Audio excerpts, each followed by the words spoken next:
Saludos, buenas tardes a todos. Les habla Fernando Fernández, investigador privado internacional y profesor de Caribbean Forensic and Technical College. En el día de hoy tenemos nuestro Facebook Live programado, donde vamos a estar hablando de asesinos en serie. Pero primero que nada quiero recordarles que Caribbean Forensic en sus nuevas facilidades en Santurce, ¿ok? Si usted tiene interés y desea estudiar para detective privado, investigador forense o técnico de huellas dactilares, somos su solución. Lo llevamos directamente a la práctica. Así que gracias por unirse a este Facebook Live de hoy. Hoy vamos a tener este tema bien interesante de asesinos en serie. Estoy esperando ahí que vayan entrando las personas, ya que tenemos una invitada muy especial que va a estar con nosotros en el día de hoy. Y aparte de que le vamos a tener un video muy bueno sobre una entrevista que me realizaron en Guapa Televisión sobre asesinos en serie. Sé que ayer muchas personas me escribieron de que les gustó mucho el Facebook Live anterior que hicimos con la profesora Elizabeth Burgos, que estuvimos hablando de la reconstrucción de la escena del crimen. Así que por eso hemos decidido que ahora todos los jueves usted se puede conectar con nosotros aquí a la página de Caribbean Forensic and Technical College y también puede ir a la página mía, Fernando Fernández, investigador privado internacional, donde estaremos haciendo también la retransmisión al mismo tiempo. ¿Ok? Ahí veo que tenemos 13 personas conectadas hasta este momento. Vamos a darle unos minutitos para que se conecten. Quiero recordarles, por aquí,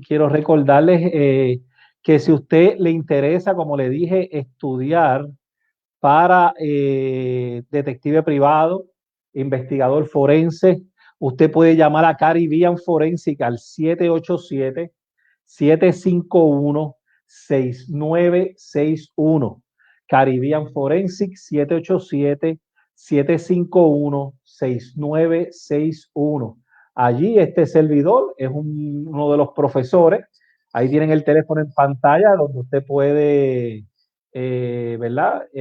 Llamar y obtener más información debido a lo que está ocurriendo ahora mismo con la pandemia. Estamos matriculando a través de clases en línea y una vez esto pase, pues regresaremos nuevamente a la normalidad donde estaremos dando las clases presenciales. Así que, mire, como les dije, el tema de hoy es asesinos en serie. Ya ahí tenemos varias personas dentro del Facebook Live. Quiero que vean, les vamos a pasar ahora un video, ¿ok? Es un video de asesinos en serie. El video es una entrevista, como les dije, que me hicieron a mí en Guapa Televisión. Quiero que la vean. El video dura aproximadamente 8 minutos. Así que vamos a ver la entrevista, ¿ok? Y no se vaya porque regresamos con nuestra invitada que viene desde Uruguay y es experta en asesinos en serie. Vámonos por ahí con el video.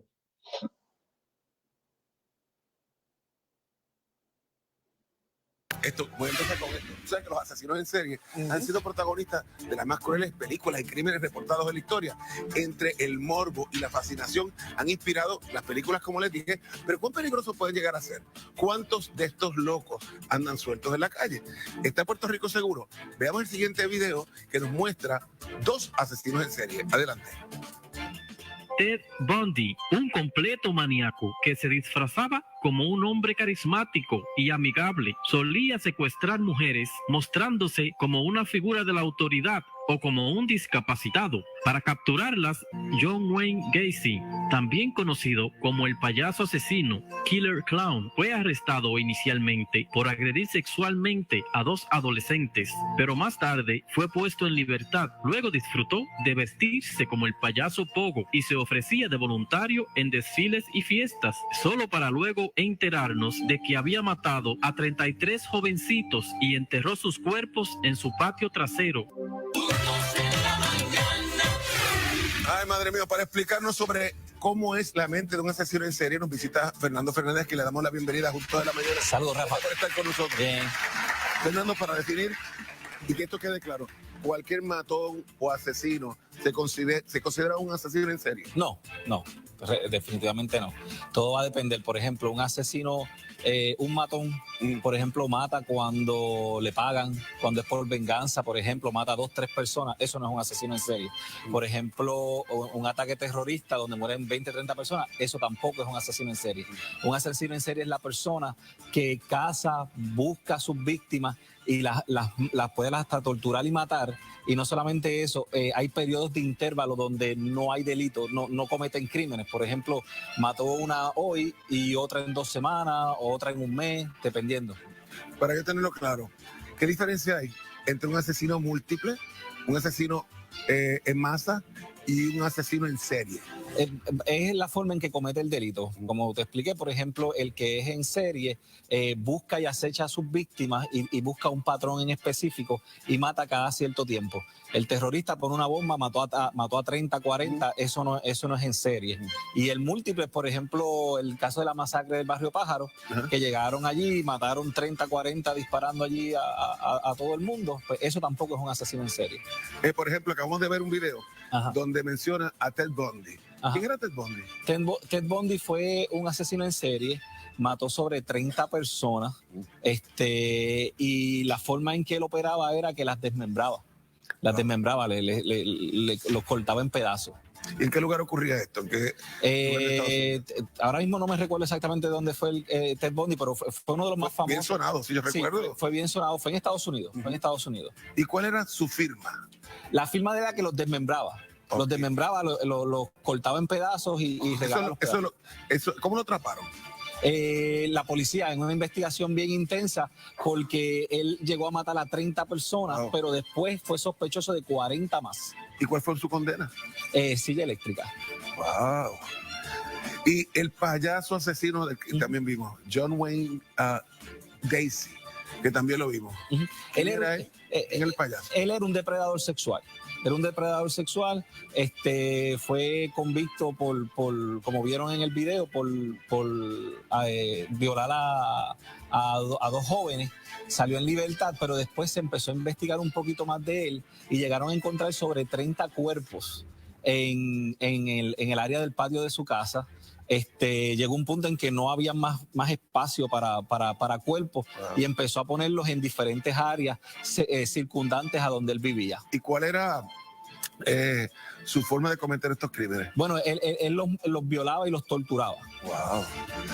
Sí, él tuvo contacto con la primera dama de Estados Unidos, ¿no? Sí, lo que pasa es que una de las características de estas personas es que tienden a ser personas que se dan a querer. Estamos viendo con Rosalind Carter. Exacto, son personas que se tienden a dar a querer, son buenas personas, activos en la comunidad, y lo menos que tú sospechas es eso. Y él llegó al círculo interno de la primera dama en aquel momento. Y para tratar de entender la mente de una asesino en serie, debe ser interesante verlo. ¿Qué características tiene este tipo de individuos, estos asesinos? Normalmente estos asesinos tienen ínfulas de grandeza, son egoístas, manipuladores.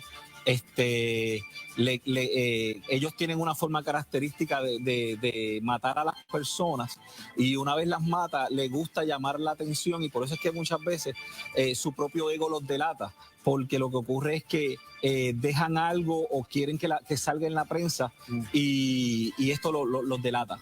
Y entonces ahora vamos a ver un segundo video que nos muestra otros asesinos en serie. Adelante, Pocho.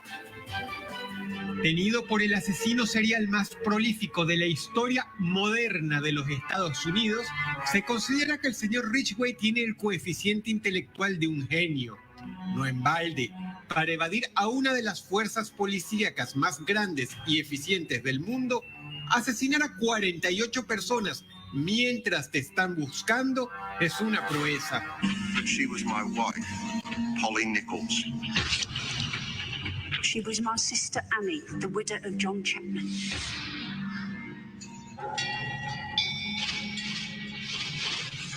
Jack el Destripador fue el primer asesino en serie.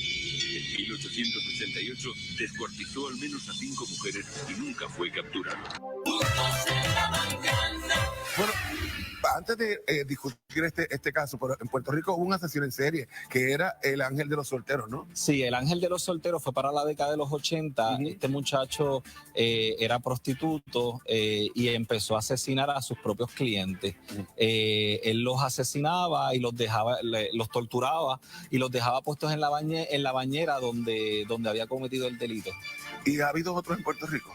Que yo sepa o que haya salido en la prensa hasta el momento así catalogado como asesino en serie, no. Este video que me menciona a Gary Ridgway, sí, ¿quién era él? Ese es conocido como el Green River Killer. Okay. Básicamente él acechaba prostitutas y les hacía, durante el proceso de tortura, les hacía ver que ellas eran las responsables de lo que le estaba pasando. Eso es forma de manipulación para hacerle creer a la víctima que la culpa es de ellos, ¿no? Él, lo que pasaba con él es que las asfixiaba y en muchas ocasiones las violaba después de muertas. ¿Y cómo la atraparon?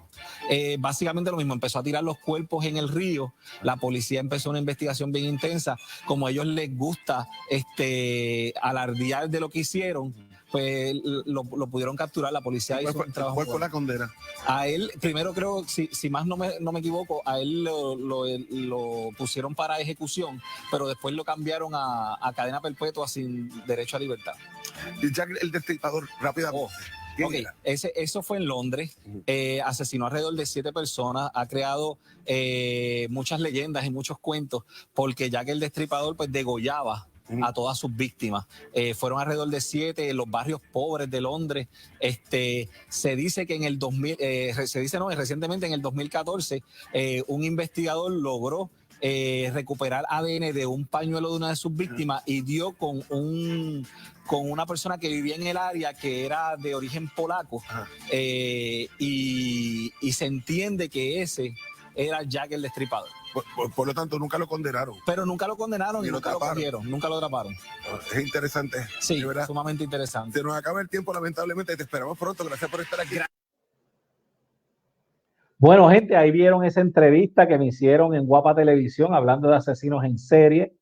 Pero para el día de hoy yo he decidido traer una invitada muy especial, una persona que yo quiero que sepan que está con nosotros vía Facebook Live desde Uruguay. Ella se llama Adriana Savio Corvino, ¿ok? Ella es la directora y creadora del Instituto de Criminología y Psicología Forense del Uruguay, con sede en Montevideo. Ella es psicóloga, psicoterapeuta, especialista en psicología forense y criminóloga. También es especialista en maltrato y abuso sexual infantil. Da talleres a nivel docente y congresional sobre la temática de psicología forense y jurídica. Es la autora de 4 libros. Entre ellos, uno es Perfilación criminal en homicidios y violencia, una mirada a partir de la gestación materna, y Yo Puedo, empoderamiento femenino sano y salvo. También tiene otro libro que se llama La Peor de Todas, y también el otro libro que a mí me fascina el título es Yo Nací Muerto. Tiene esos 2 libros, ahí está viendo uno de ellos, La Peor de Todas, y el otro libro, como les dije, Yo Nací Muerto, Asesinos en Serie, Historias del Amor del Victimario, Perfilación criminal y estudios de casos. Aparte de eso, yo quiero que usted sepa, ese es el segundo libro de ella, como están viendo ahí en pantalla. Aparte de eso, yo quiero que usted sepa que la Asociación Internacional de Investigadores Forenses la ha reconocido a ella como una perfiladora criminal para tratar este tipo de casos e investigarlos, y ella está acreditada por la Asociación Internacional de Investigadores Forenses para el board, pasó el examen que la cataloga a ella como una perfiladora criminal. Así que para mí es un placer tener el día de hoy y es un orgullo poder traerla desde Uruguay.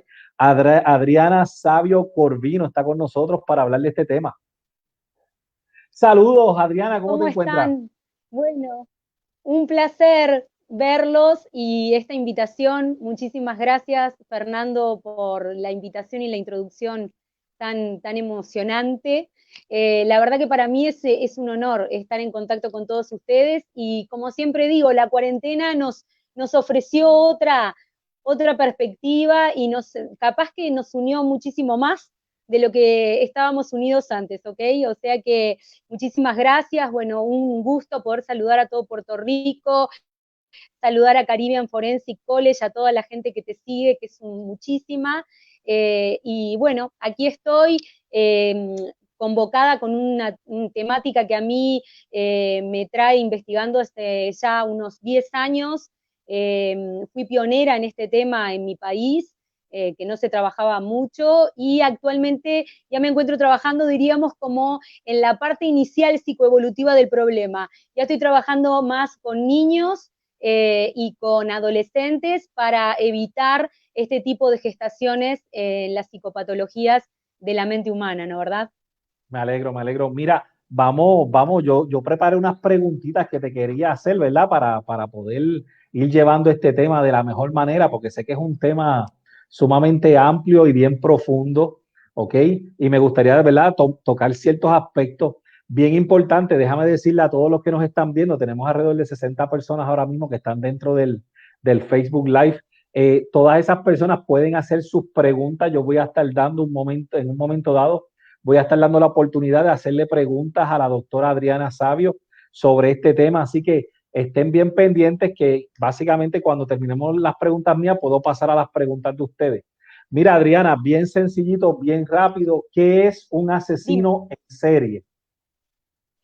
Mira, actualmente por la nueva clasificación de perfiladores criminales, en realidad nosotros ya nos encontramos hablando de asesino en serie o de sujeto con compulsión a la revisión de la comisión criminal.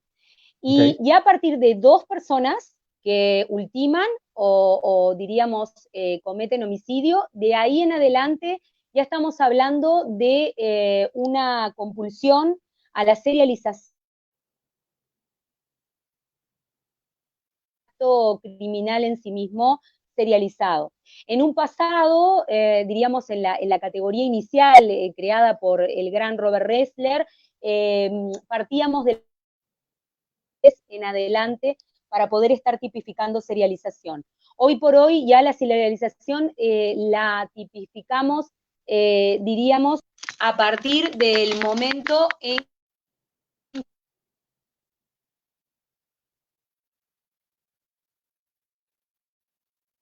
Gente, parece que se le está frizando. No sé si me están escuchando.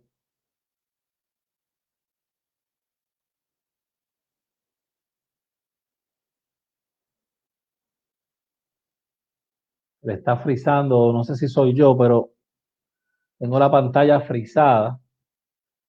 No sé si perdimos conexión con ella. Estamos aquí, por favor, no se vayan. Estamos tratando de verificar qué es lo que está ocurriendo. Sí, deja que ella vuelva a entrar.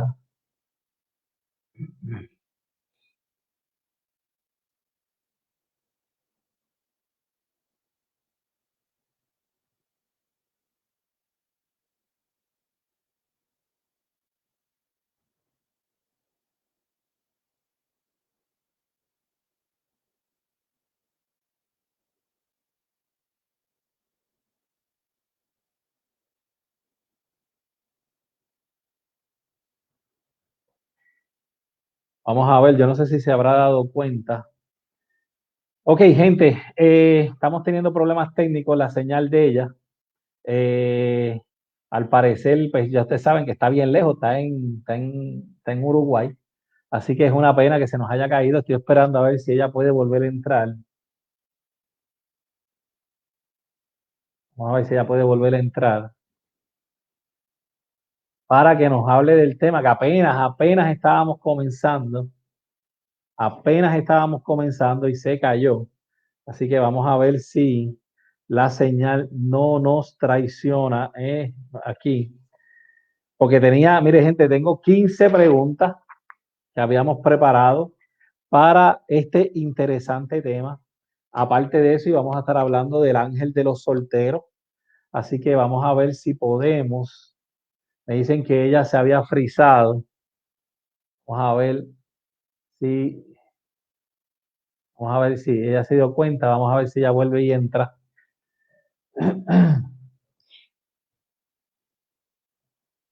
Ahí tienen el email de ella. Acabamos de poner el email de ella, por si acaso a usted le interesa contactarla. Se nos cayó la señal. No importa, no importa. No te oigo, no se te oye, Adriana. Tienes que activarle el micrófono el micrófono de ella. Vamos a ver, gente, no se me vayan. Estamos tratando de poder tocar este tema, ya que es un tema bien interesante, los asesinos en serie. Yo sé que a mucha gente le interesa este tema. No se le escuchaba ahora cuando volvió a entrar. Vamos a ver si podemos lograr volver a arrancar con la entrevista, ya que se cayó. Bueno, todas estas cosas ocurren, gente. Estamos en Facebook Live, así que si usted quiere, vaya pensando las preguntas que usted quiere hacerle. Vamos a ver. Creo que ahora sí se escucha. Vamos a ver. Me sale tu micrófono que está apagado. Yo creo que ahora, vamos a ver. ¿Se escucha?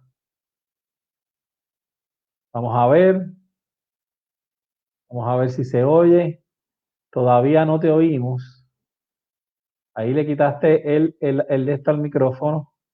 Vamos a ver.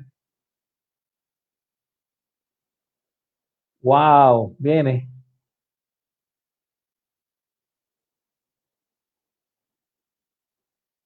Oye, saludos a Fernando Navarro, a Juan Concepción, a Lara, Victoria, a Marla Rodríguez, que coge clase conmigo, Cecilia Pérez, a Gretchen Caballer. Tengo varias personas, tenemos 57 personas conectadas que están interesadas en este tema. Estoy tratando de que ella pueda volver a entrar. A ver. Vamos a ver si podemos tocar este tema. Como les dije, tengo 15 preguntas. No se vayan, por favor. Déjame ver si yo puedo hacer algo aquí. No se nos vayan, gente. Estamos tratando de reconectar con ella. Hola. Ahora sí, ahora sí. Mira, nos estabas explicando que era un asesino en serie.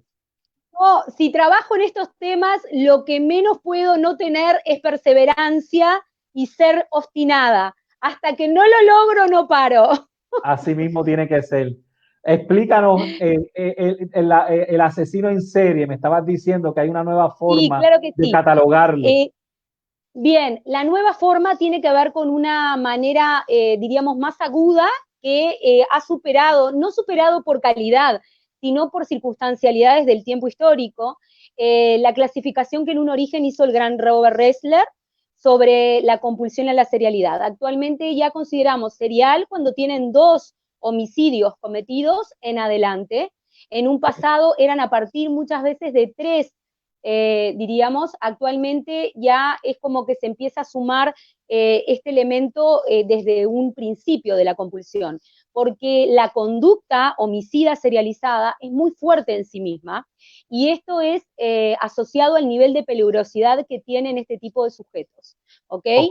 Es muy difícil desde el punto de vista del perfil criminal y de la psicología criminal poder controlar esta impulsividad que experimentan frente al acto de matar.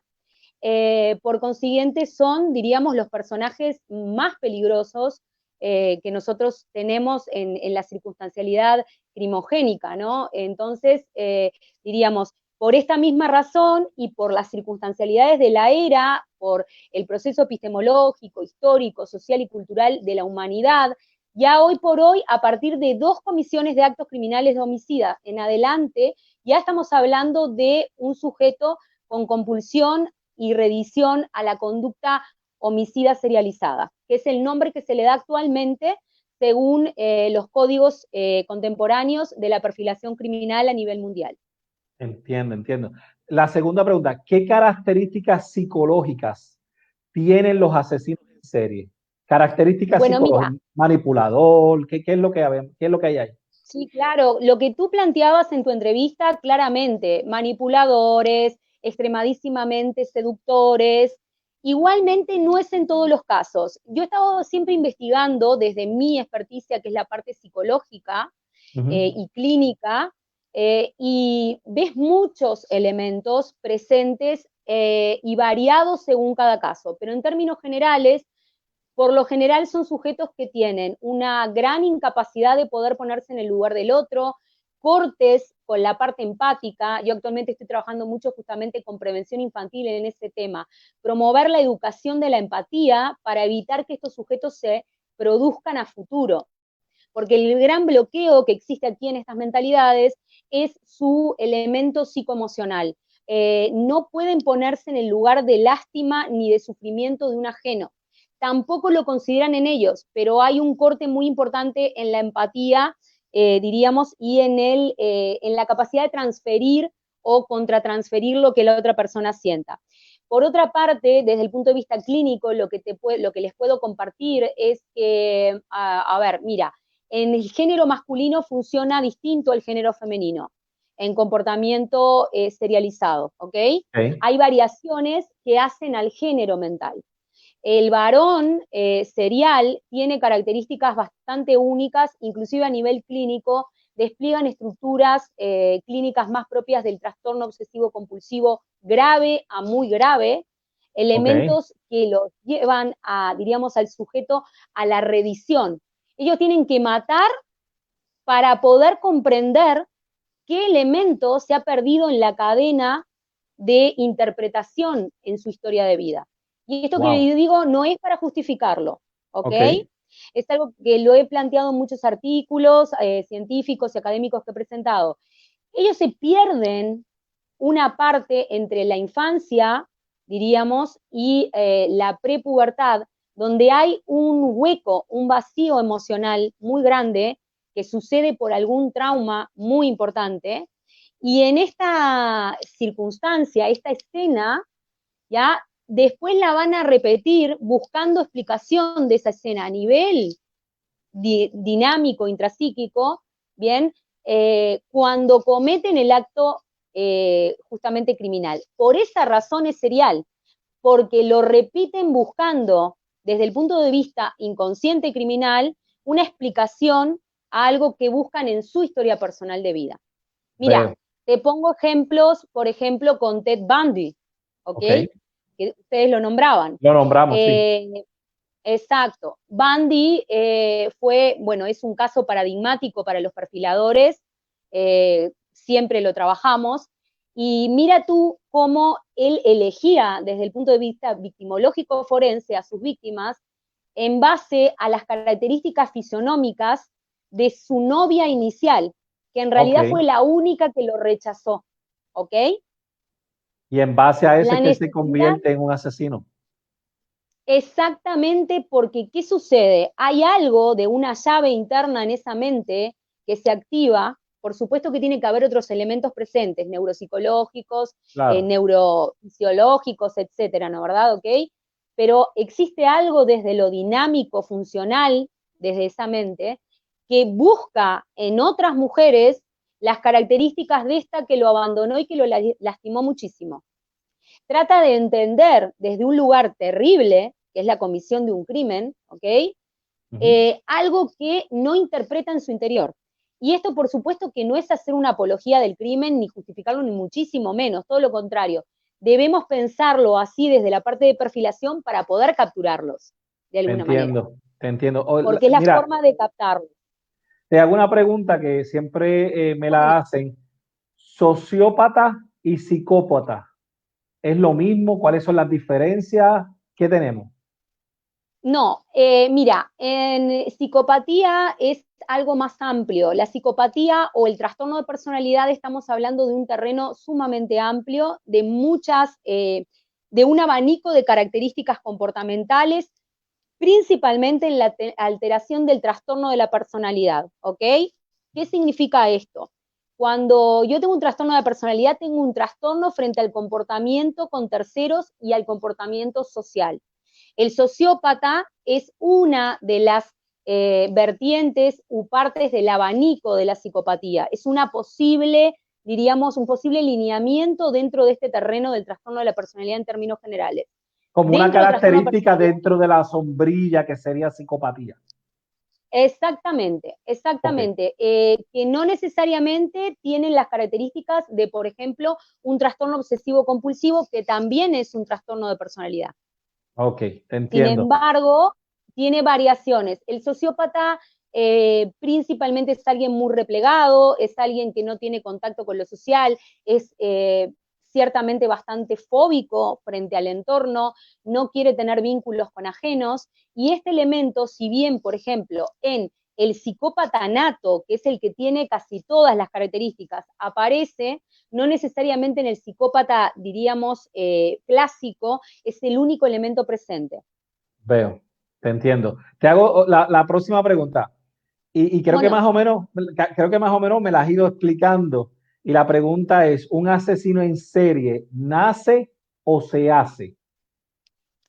Bueno, mira, existen elementos que nosotros podemos empezar a trabajar desde el trato cotidiano, desde la infancia a la adolescencia, que evitan que ellos se generen. Porque es cierto, como yo digo en mi libro, que lo trabajo desde el punto de vista de la forma de ser criado, un ser humano, es cierto que son producto social de las formas de crianza y de las formas en que las culturas educan, ¿sí?, o orientan a sus integrantes más pequeños, ¿ok? Podríamos decir que son los dos aspectos. Nacen en parte y se hacen también en otra parte. Yo no me animaría a decirte que es un 50 y un 50. Yo creo que es un 70 de que se hacen, y es un 30 que nacen por el elemento genético y por la información que ese niño ya trae desde nacimiento. Tú sabes que en el caso de Bondi... Como que nacen predispuestos ciertos factores genéticos.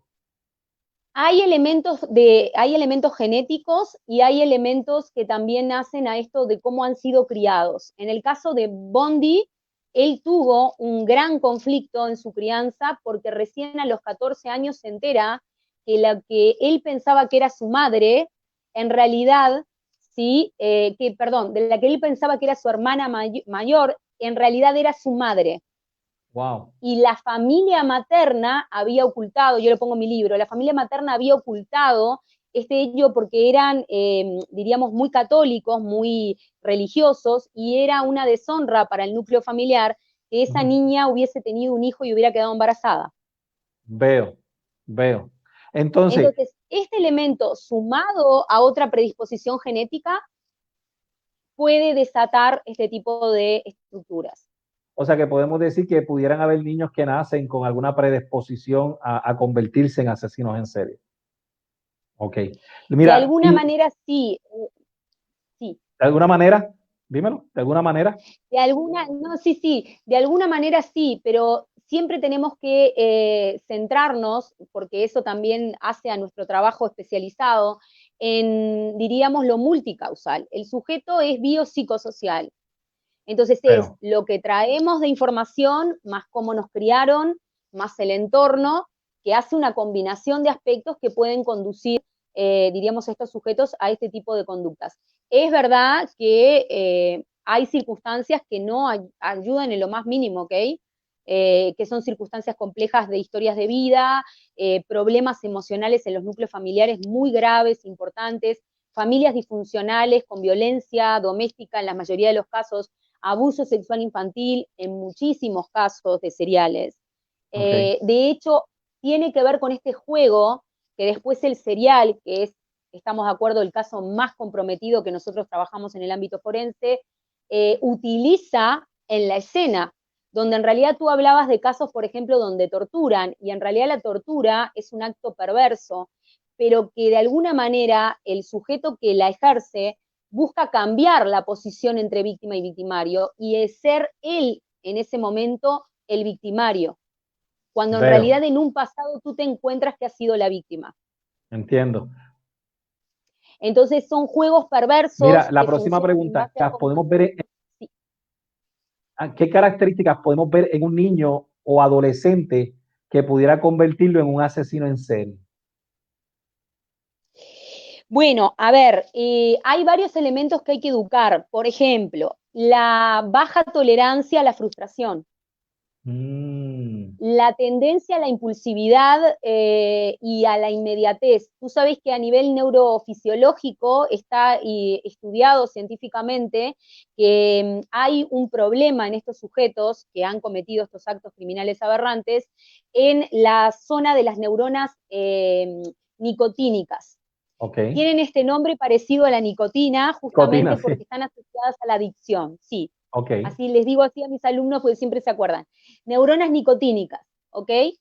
Si tú tienes a un niño que lo educas con una dieta totalmente desbalanceada que promueve la adrenalina, punto número 1. Punto número 2, baja tolerancia a que se frustre, se tiene que frustrar, hay que ponerle límites y no los acepta.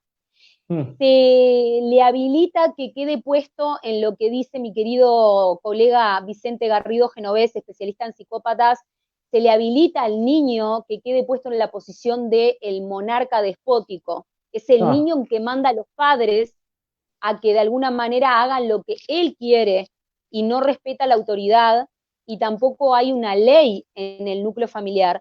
Todos estos elementos van a predisponer, sumados a otros factores, a que se crea que él puede dominar absolutamente todo y empiezan a generarse falsas creencias o errores cognitivos en ese cerebro que seguramente van a conducir a aspectos complicados. Por lo general ya los empiezas a ver cuando tienen bullying, ¿ok? Cuando estamos observando en niños o en adolescentes circunstancias de bullying desde la infancia en adelante. También lo podemos ver mucho en casos de bullying en adolescentes y bullying sexual, que no solamente hay en adolescentes, sino que también, diríamos, lo vemos con niños en etapas más posteriores, o abusos de niños más adultos a niños más pequeños con bullying sexual también. Y este tipo de comportamientos aparecen como predeterminantes a la configuración de estas conductas que de adultos se puede complicar claramente muchísimo más, ¿ok? Te pregunto, lo que se conoce como la marca o firma de un asesino en serie, ¿está atada a algún evento traumático en la vida de esta persona? Sí. La marca es un fallo, es un error en el maternaje del sujeto con la madre. Abúndame en eso. Abúndame. Explícame un poquito más. Mira, ¿qué es lo que yo les planteaba en un principio? La marca está muy asociada, de manera casi directa, te diría, a esa información que él siente a nivel psicológico que le falta y que busca y hace que repita los actos criminales. O sea que ahí es donde está el enlace entre una cosa y la otra. Okay. Exactamente. Y mira, lo puedo hasta argumentar con casos concretos, porque lo vemos. Hay un caso de es norteamericano, me parece que es Kopkas, es un apellido polaco. Él era un homicida serial de mujeres, ¿ok? Y le quitaba los ojos a sus víctimas y las dejaba sin ojos. Me acuerdo haber visto algo, pero no me acuerdo el nombre. ¿Te acuerdas? Sí, hay me muchos, suena. ok. Mira, este caso yo lo enseñé mucho con mis alumnos porque era muy significativo. Mira por qué.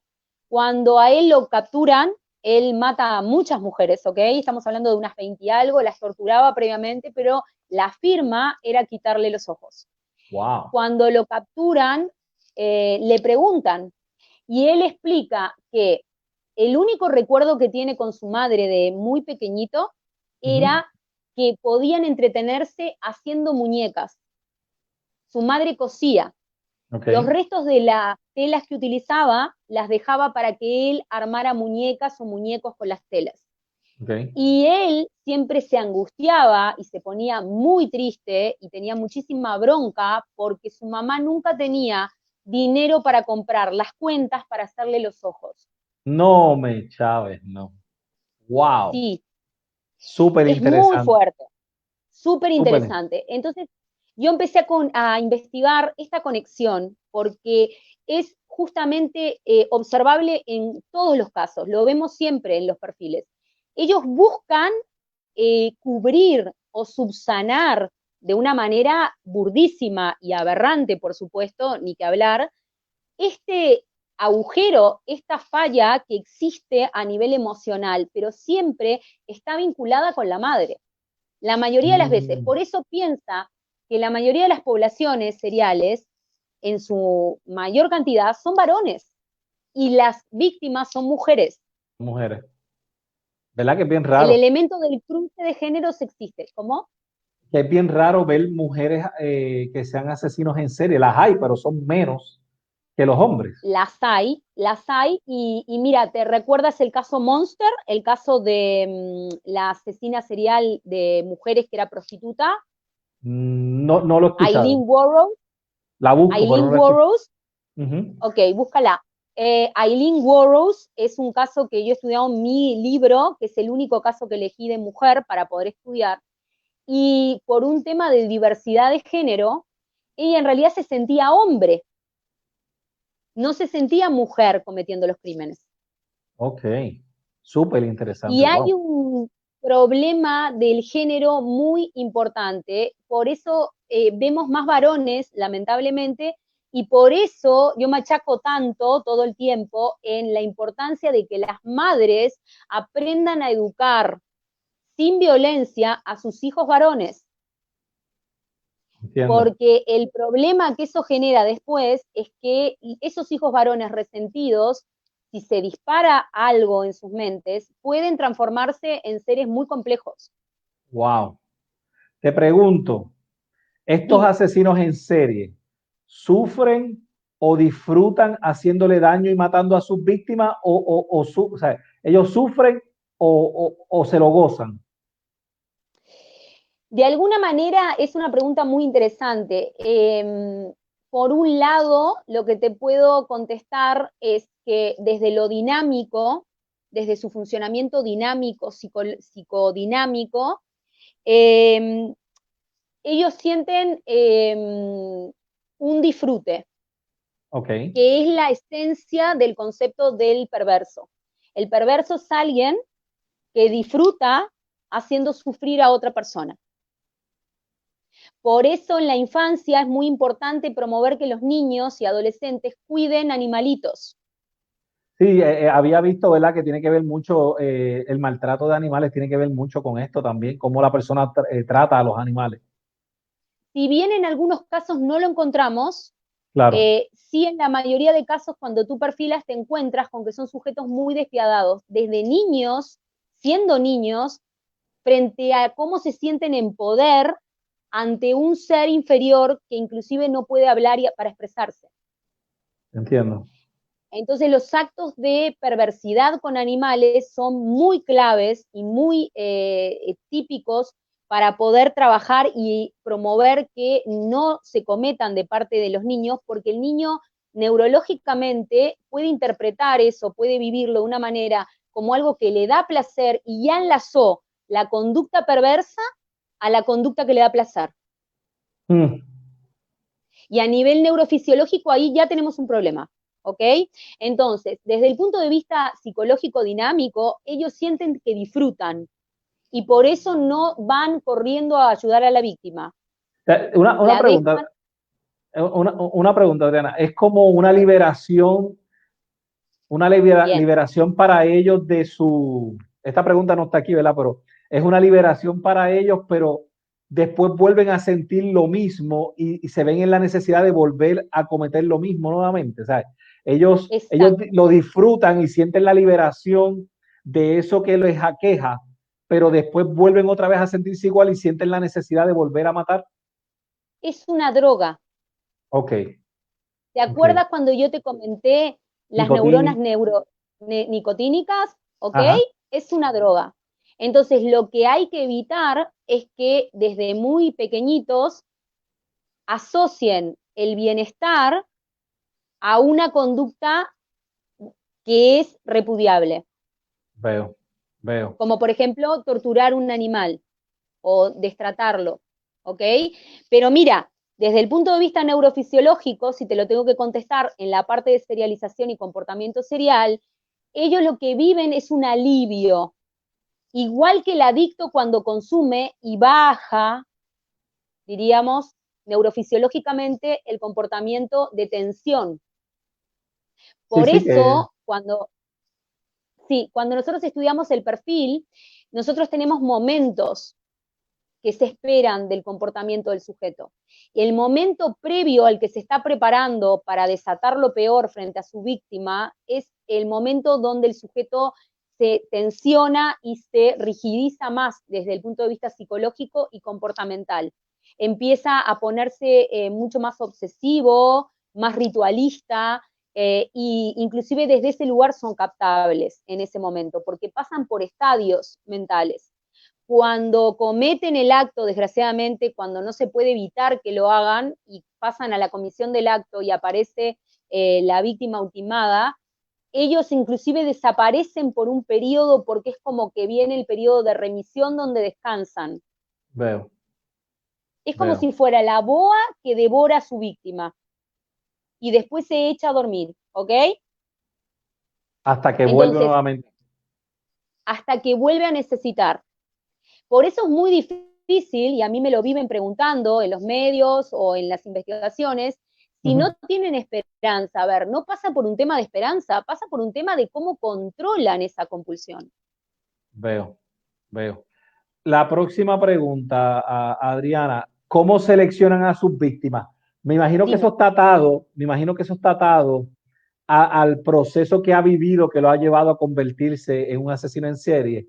Porque ahora mismo me explicaste lo de que han tenido problemas con mujeres, o sea, ¿cómo ellos seleccionan a sus víctimas? Por analogía o semejanza. Ok. Tú vas a tener que identificar cuál es la figura de referencia emocional en sus mentes, para darte cuenta después cómo van a elegir la víctima. Mira, Bundy, ¿ok? Elegía parecido a la novia que lo había defraudado. Y eran todas iguales en fisonomía, pelo, confección facial. Cuando nosotros nos encontramos sujetos que ya eligen por eso y a su vez tienen la predisposición a poder cometer los actos homicidas, ahí es una pauta muy importante que tenemos que seguir investigando porque, buscan en base a ese mapa, a ese patrón fisiológico, fisionómico, comportamental, de movimientos, tú que estudias todo eso y trabajas en todo eso, de movimientos hasta de expresiones no verbales. Wow, no sabía eso, fíjate, interesante. Porque en realidad su aparato psíquico, ¿qué interpreta? Que la persona que los dañó es la que tiene que pagar. Y en su confusión mental, por más que disciernan entre el bien y el mal, ellos están buscando eternamente a esa persona, a ese prototipo, para que pague. Tú comentaste el caso de BTK Killer. BTK. Que diríamos, cometió homicidios sobre prostitutas y las hacía confesar que estaban haciendo un mal acto y demás. A ver, es como que yo le quiera hacer pedir perdón a mi vecino por algo que me pasó a mí y que no soy yo la que saldo con mi familia, sino que salgo a la calle y le pido a mi vecino que pida perdón por lo que a mí me hicieron. Veo, entiendo. Busca en las víctimas, y de ahí las tipificaciones y la selección, diríamos, cómo selecciona, diríamos, características que lo acerquen a esa persona. Y la pregunta que a mí siempre me hacen es, bueno, pero mira, ¿no se dan cuenta de esto? Claro que se dan cuenta, pero le genera placer el poder interpretar en una parte muy oscura de sus cabezas que están ejerciendo una justicia. Veo. Te pregunto, ¿por qué los asesinos en serie dejan notas, ¿qué buscan? ¿Reconocimiento?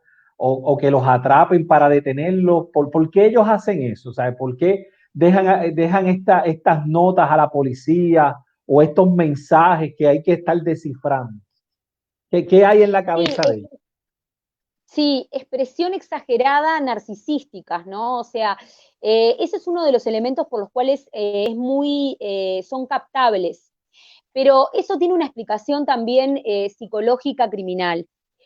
Ellos buscan exponerse para que de alguna manera se los conozca, porque la mayoría de las veces son sujetos que sienten que no tienen nada de qué sentirse orgullosos en sus vidas, ¿ok? Entonces es como, bueno, por lo menos que me reconozcan por lo horrible que estoy haciendo. Pero mira cuál es, diríamos, la contraparte de este elemento que yo te acabo de compartir. Que en realidad, por otro lado, no deja de ser una muestra, diríamos, de cómo sus lógicas de sentidos están invertidas. Lo bueno para ellos es malo y lo malo para ellos es reconocible y bueno. Oh, wow. Y esto está asociado al vínculo que han tenido con sus madres, porque es muy probable, y sin ánimo de justificar, que hayan sido madres confundidoras de sus mentes, los hayan confundido. Esas madres que, por ejemplo, el niño ya está llorando y dice, a mí no me llames todavía, cuando termine la telenovela voy y le doy de comer. Entonces, la lógica, desde un principio en estas historias de vida, ya es invertida. Quien me tiene que proteger no me protege. No me protege. Quien me tiene que cuidar me expone. Entonces, la moral no existe, que eso es muy interesante, porque en los psicópatas la estructura de moral es una estructura de moral atípica y propia para cada uno de ellos, ¿ok? Ellos como que construyen su propia moral, ¿sí? Y tiene que ver con esto de la alteración de las lógicas. Lo que está arriba está abajo y lo que está abajo está arriba, al revés de todo el resto, ¿ok? Entonces, ¿qué pasa? Si me muestro porque lo cometí y mando un manifiesto o explico frente a la tele y me expongo, es como una gracia para mí, es como en realidad decir, wow, qué genio que soy, no me conocen y mira, están haciendo la búsqueda de la víctima y yo estoy en el grupo buscando a la víctima y en realidad yo soy el asesino. Es como vanagloriarse de lo que hicieron. De alguna manera. Ínfula de grandeza. Como darse un autopremio personal. Veo. Y es muy propio del narcisismo patológico que tienen. Pero ¿qué es el narcisismo? Es el amor propio. Y ese amor propio ya está dañado desde el principio. Entiendo. Mira, entonces, ajá, síguelo. Entonces, no, dime. Ok, en Puerto Rico nosotros estamos más adentrados a la cultura americana. Tú sabes que sí, nosotros claro. somos territorio de Estados Unidos, estamos en el Caribe, ¿ok? Somos una isla pequeña, pero sabemos que en Sudamérica, ¿no? La parte donde tú estás en Uruguay, ¿no? Ha habido asesinos seriales bien despiadados. ¿Puedes mencionarnos y explicarnos cuál es, a tu parecer, el asesino serial de Sudamérica más significativo? Mira, yo los he pensado, diríamos, de más cercanos hacia ustedes, hacia más cercanos hacia mí después, ¿no? ¿Verdad? Dame uno que tú entiendas que sea el más significativo en la historia, ¿no? Bien, mira, el más significativo de la historia en Sudamérica ha sido Garavito. Garavito, mire, a todos los estudiantes míos necesitan ir hoy a internet, en Google, y escribir Garavito y buscar información. Mira, diles que busquen Garavito, ok, a Garavito, que, porque en realidad él está sufriendo condena y yo es un caso que quiero trabajar y aprovecho a comentarte que quiero ir a hacer entrevista, es uno de los que tengo en mi lista para entrevistar en persona. Diles que lo busquen y que busquen la entrevista que ha tenido con un periodista que lo ha ido a entrevistar y es tan seductor con los guardias de la cárcel que él consiguió que los guardias no estuvieran afuera de la celda y se quedó encerrado con el periodista adentro, manipulándolo después de darle la entrevista y pidiéndole que si no le conseguía determinados favores dentro de la cárcel, no lo dejaba salir. Garavito, sí. Wow. Y mira, paradigmático desde la perfilación, él se disfrazaba de distintos personajes, diríamos, infantiles, y capturaba niños y adolescentes en los espacios, diríamos, de estaciones de trenes y diríamos de colectivos, ¿no verdad? Los capturaba ahí, mató a más de 140 niños y adolescentes en su total, en su haber. Wow. Sí, y a mí me ha impresionado mucho, yo lo sigo hace mucho, o sea, lo observo y he estudiado mucho su caso porque me impresionó mucho la manipulación psicopática total del hombre estando en cárcel consiguiendo favores a cambio de habilitar, decirle a los familiares de estos niños dónde estaban los cuerpos enterrados. Wow. Lo que decía Bundy cuando lo procesan es, me procesaron a mí hoy, pero afuera de este lugar hay miles que están sueltos y ustedes no saben que existen. Y a mí esa frase me repercute mucho con Garavito porque él en cárcel procesado igual seguía teniendo poder de manipulación para conseguir cosas, lucrando, diríamos, a cambio de favores por un tema tan delicado como es revelarle a las familias de las criaturas dónde estaban los restos enterrados, ¿ok? Entonces, es una personalidad tremendamente psicópata. Si tú me digas la escala de Robert Hare, ¿ok? La escala de índice de maldad, yo creo que tiene un valor altísimo, uno de los más terribles, y a mí es un caso que si tus estudiantes quieren analizarlo, diles que lo observen mucho desde lo psicológico, porque es el psicópata del libro homicida serial, después de Bundy, mira, te diría que es el que le sigue, y Wow. es Latinoamérica. Después, el caso, nosotros hemos tenido un caso donde yo he trabajado aquí en mi país, en Uruguay, que ha sido terrible, el caso de los enfermeros asesinos, que fue un caso de 2 enfermeros que trabajaron, yo trabajé en el caso y estuve conjunta a la fiscalía, en la parte de peritaje, y ellos tenían una organización entre 2 enfermeros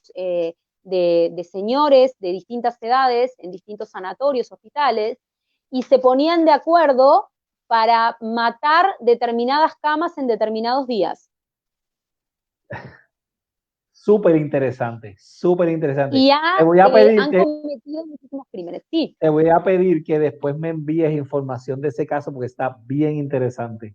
El que acabas de mencionar, Bueno, mira, de que ciertos días mandaban, envíamelo luego porque lo podemos poner en la página de Caribbean Forense. Está súper interesante. Mira, yo he escrito un artículo científico sobre ese caso, donde hago un cálculo que existe algorítmico de la cantidad de gente que pudieron haber matado. Wow. Les hacían lo que llamaban la inyección letal de oxígeno, les ponían oxígeno en la burbuja de los respiradores. Mataron a adolescentes, a jóvenes, porque se quejaban demasiado. Y el total de personas superó los 300 personas en un periodo de menos de un año. Eran 2, fueron procesados, se los rectificó en la condena porque, bueno, se agregaron estos elementos y es un caso también muy complejo. Argentina, Robledo Puch, el ángel de la muerte. Ahora que dices el ángel de la muerte, quiero pasar contigo. Yo sé que tienes varios asesinos en serie más ahí, pero para que el tiempo nos dé.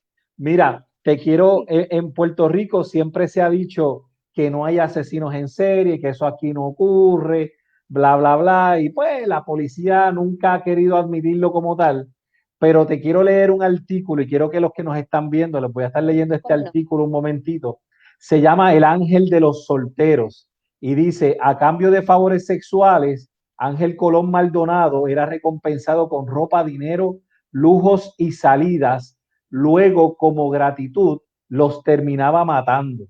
Esto es un reportaje que salió y quiero compartirlo con ustedes. Dice, Ángel Colón Maldonado, tristemente conocido como el Ángel de los Solteros, fue un individuo en la década de los 80 que asesinó a varios homosexuales en Puerto Rico. El criminal, quien fue condenado en 1987 a 3 cadenas perpetuas, solo admite 6 de las 27 muertes. Uno de los asesinos fue en 1985 contra el cronista de Sociedad Iván Frontera. Iván Frontera, Adriana, fue una persona reconocida aquí porque él hacía muchos reportajes de sociedad, de cultura. Era gay. Y lo asesinaron con 128 puñaladas. No sé si tienen por ahí el titular del asesinato de Iván Frontera. Sí, claro que sí. El Ángel nació en 1968 en San Juan. Era el menor de 6 hermanos, criado por su madre.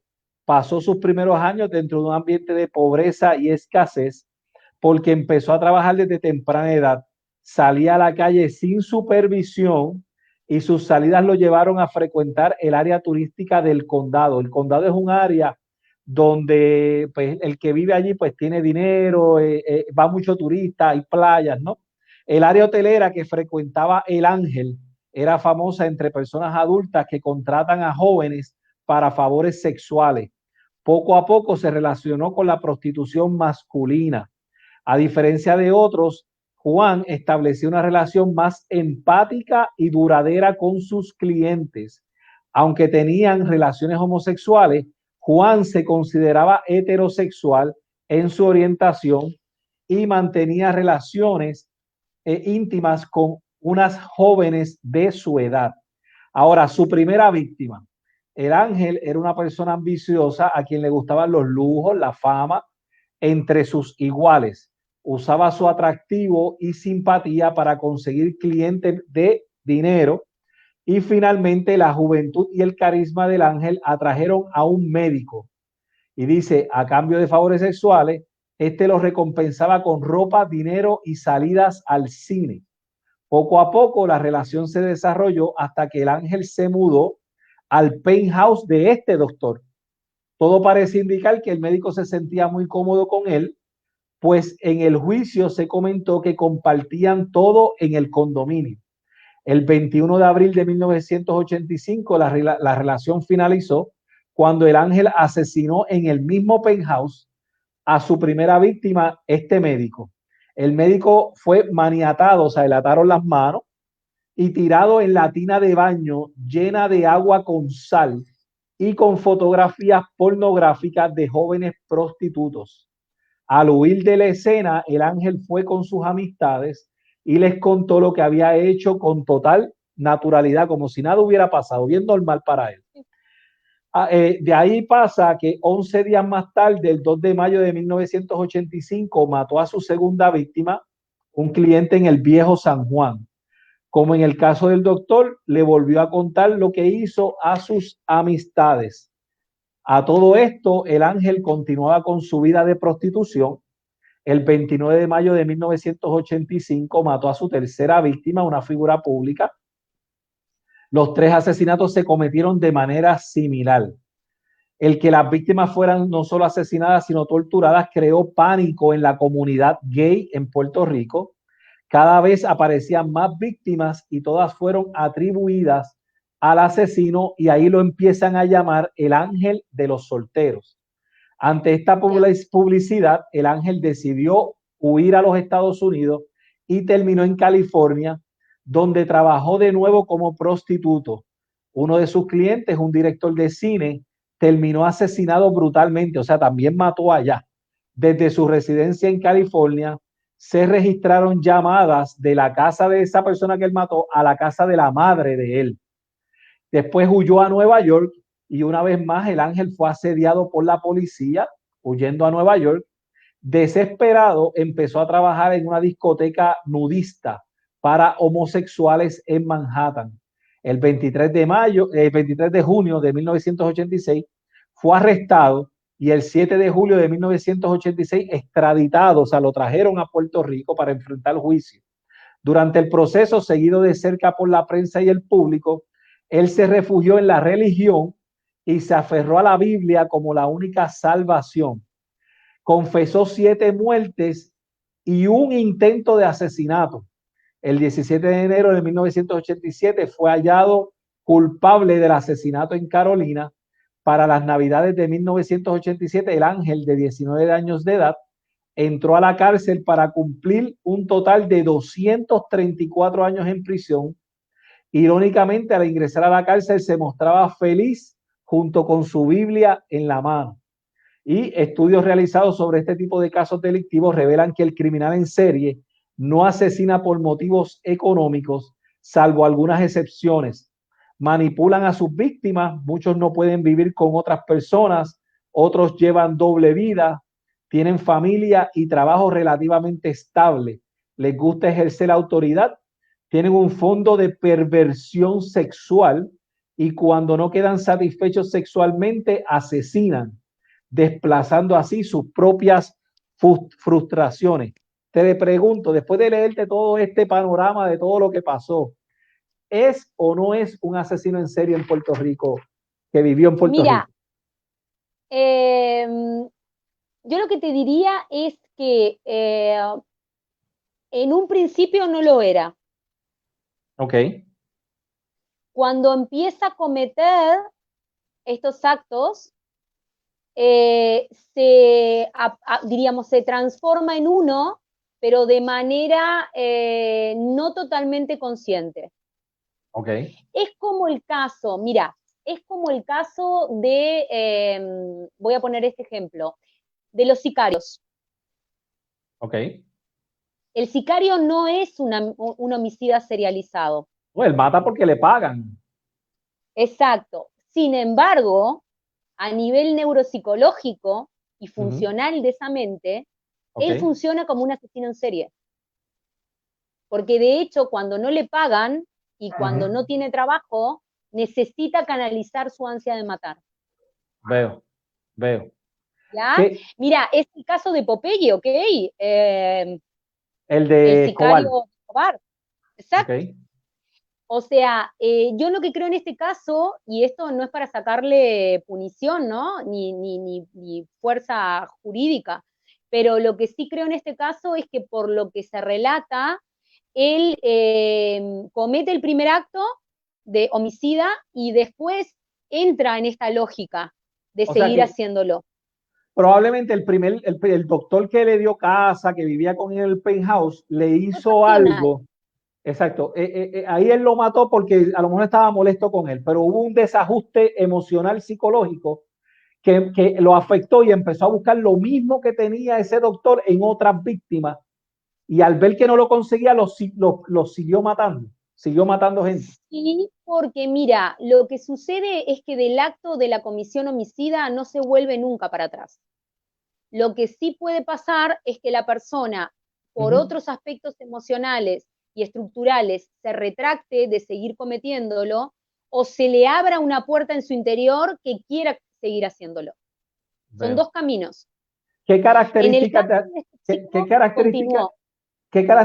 de asesino en serie tiene él, el ángel de los solteros? ¿Qué características tú ves?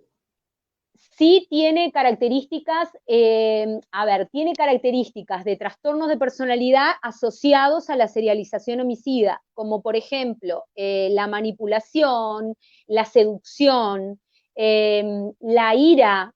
A mí, mira, cuando yo leí el caso me llamó muchísimo la atención los niveles de ira que se ve que él tiene canalizados, asociados al tema emocional, porque eso también explica el acto homicida inicial que fue pasional. Más de 3 apuñalamientos en adelante es pasión. O sea que hay como una necesidad reditativa del comportamiento de acuchillar, pero por un elemento de enceguecimiento emocional grave, ¿no? Perturbador. Por supuesto está el elemento, principalmente está el elemento de la manipulación. Y está el elemento también del juego, de lo perverso, asociado al tema de la diversidad sexual que él usa. Esta cuestión de la prostitución, que se observa mucho. Masculina, fíjate, es prostitución masculina, pero él decía que le gustaban las mujeres, ¿sabes? Él tenía parejas femeninas. Según lo que le sirviera para la circunstancia, aloplasticidad, por lo que yo vi, era una persona con grandes problemas y dificultades económicas desde un principio en su historia de vida y sociales también, y sin embargo se lograba asociar a niveles socioculturales por encima de donde él estaba.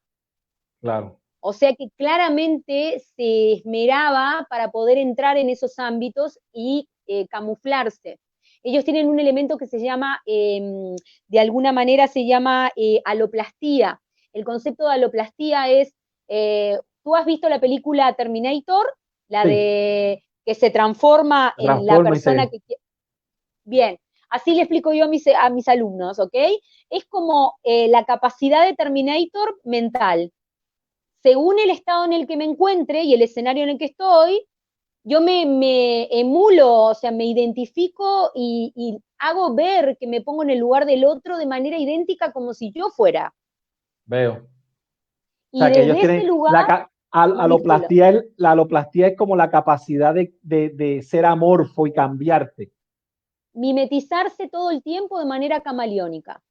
Wow. Mira, a mí me ha recordado mucho el caso del ángel de los solteros, al caso del perfil de Robledo Puch, el ángel de la muerte, que también llevó ese nombre, ángel, y al caso también de los enfermeros asesinos, que eran los ángeles de la muerte. La figura de ángel en la perfilación psicológica criminal se asocia diríamos, a sujetos que interpretan que matan para liberar a la persona que mataron de un mal. Wow. Y en este caso, él tiene esta cuestión de los últimos homicidios vinculada a que se hace a la religión católica, como un elemento mesiánico, liberador, ¿no? O sea, él se presentó en el momento que lo capturan mostrando la Biblia y sonriéndose, como diciendo, yo vencí. Igual que el ángel de los solteros. Exactamente. Te pregunto, desde el punto de vista investigativo, ¿verdad? Porque en Caribbean Forense damos investigador privado, damos investigación forense, damos huellas dactilares, fotografía forense. Desde este punto investigativo forense y criminal, ¿qué debemos buscar para atraparlos? Para decir, ok, esto es un asesino en serie, ¿qué son las cosas que yo tengo que mirar para decir, ok, por aquí yo puedo investigar este punto para atrapar a esta persona que no sé quién es? ¿Ok? No analices mi rostro en este momento. Perdóname las preguntas, pero pues... No, está muy bien, porque mira, hice prensión de los labios, así, como diciendo, no puedo decirlo. Bueno, ok. Mira, varios aspectos hay. En realidad, primero tendríamos que pensar en prevenirlos antes de tener que atraparlos. Claro, pero acuérdate que somos investigadores, no somos ni el padre ni la madre que lo crió. O sea, somos investigadores, tengo un asesinato de frente, tengo otro y tengo otro, tengo 3, 4 asesinatos, tienen el mismo modus operandi. Estoy viendo más o menos que es lo mismo. ¿Qué yo busco para poder resolver ese asesinato? Las expresiones faciales y las microexpresiones faciales son muy significativas en el primer contacto. Yo lo tengo muy entrenado en la clínica y en los peritajes. Y hay como elementos presentes con tú lo sabes mejor que yo, con las microexpresiones de desprecio, o este elemento de mostrarle al otro que está todo bien, ya que estoy contigo, estoy de acuerdo, pero hay algo que es como que decae por atrás, que no se muestra totalmente de una forma honesta, ¿sí? Y aparece como un aspecto escondido. Esas personas que, mira, nunca sabes lo que piensan. Como que las observas y es como que nunca pueden ser muy transparentes en su pensamiento. Cuidado que ya estoy dando indicadores en casos que estemos ya en una investigación, ¿ok? Claro, hay elementos. Tenemos un sospechoso, lo estamos entrevistando, lo estamos interrogando, pudiéramos estar pendientes a eso. Pero en la escena como tal, en la escena, yo llego y la persona no tiene los ojos y me encuentro con otro y no tiene los ojos. ¿Qué yo tengo que hacer? Yo digo, espérate, está pasando algo, esta persona tiene un problema. En la escena lo primero que, si nos encontramos en la escena del acto criminal, lo primero que tenemos que buscar son indicadores de perversidad o de disfrute de haberle generado un sufrimiento innecesario. Dame unos ejemplos de perversidad, un ejemplo. El caso que te he comentado de quitarle los ojos es algo completamente, perverso. Si bien el acto es aberrante, es un acto completamente innecesario a la acción de matar. Cuando nosotros estamos hablando de serialidad, en realidad son sujetos que cometen acciones en la escena innecesarias al hecho concreto de darle término o final a la vida de una persona que es la víctima. Por ejemplo, maniatar, diríamos, las extremidades del cuerpo y haberla torturado. Okay. Este elemento de ensañamiento emocional con la víctima es lo más terrible. O, por ejemplo, cuando, estoy recordando el homicida de las granjas humanas en Texas, Okay. Que tenía granjas de plantaciones humanas, plantaba personas en piscinas, y en realidad su acto de gratificación perversa era ver cómo morían ahogadas y después ver la descomposición de ese cuerpo. O sea, todos estos elementos excedidos en comportamiento perverso siempre te van a estar dando la pauta que está frente a un psicópata o alguien que planifica, porque en realidad la planificación, ¿en qué se centra psicodinámicamente? En que en realidad está tratando de planificar para hacer algo más que matar a la víctima. Porque si fuera solamente matarla, se la pone mata frente rápido. a su casa, ok, le pega un tiro y listo. Pero el tema aquí es que la premeditación, la alevosía, esta cuestión de estructurar la escena, armarla, armar un determinado momento, circunstancia, diríamos, un determinado ambiente, tiene que ver con sus necesidades de hacer sufrir más a la víctima, y ahí claramente tiene que ser un psicópata. Me recuerda a Dexter. Me recuerda a la serie de televisión Dexter. Impresionante. Que él preparaba todo ese escenario para poder llevar a cabo el acto. Mira, la última pregunta que tengo. Dexter era un mesiánico. Es un mesiánico. Dexter era un mesiánico en el perfil porque, ¿sabes lo que hacía? Él interpretaba que mataba solamente homicidas. Claro, él era como un salvador. Era como un salvador de... Era un ángel de la muerte. Entiendo. La última pregunta que tengo, y como eres perfiladora criminal, investigas estos casos, ¿qué tomas en consideración para crear un perfil de un asesino en serie? Ejemplo, te llaman porque sospechan que es un asesino en serie y solo tienes la escena y ciertos datos del caso. ¿Cómo lo perfilas para tener una idea de dónde comenzar a investigar y a buscar? A ver, la escena es para ellos, obra de arte. La escena es como el lienzo de una pintura en blanco. Ok. En sus mentes, ellos arman la escena como quien pinta un cuadro, y la víctima y el estado en que haya quedado es el mapa de cómo ellos tienen su cabeza internamente. Veo. Desde la escena, yo puedo desestructurar para atrás los pasos y tratar de interpretar qué características estructurales y psicológicas tiene este sujeto.